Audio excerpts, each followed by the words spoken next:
Today I'm going to be using an angle grinder to trim horse hooves for the first time.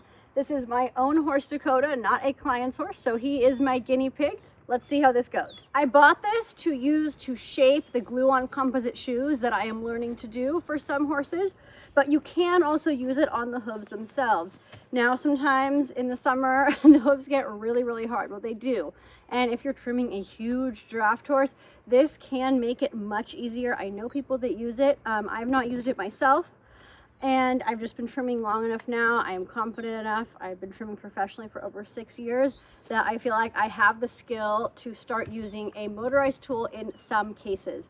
Now, it really depends on the horse. My horse here is very mellow. I think he will be fine with it. We're let him hear it first, of course, not go straight to his foot.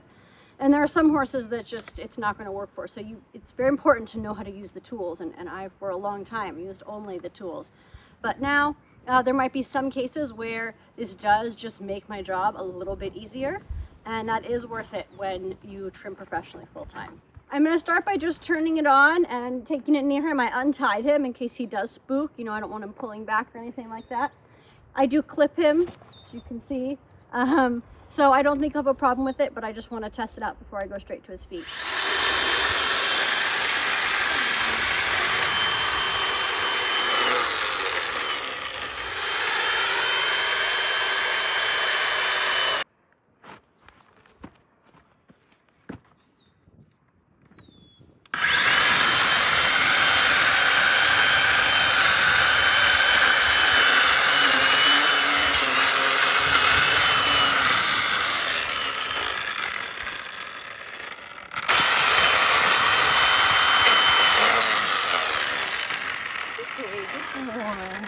So pretty quickly, I just took some high spots down. I'm still working on the angle of it. I'm going to use my nippers on the heels just because I'm really working on his underrun heels. Don't want to accidentally do too much there. But I can see how this tool could be very useful on a horse with especially a lot of hoof wall that has grown too long.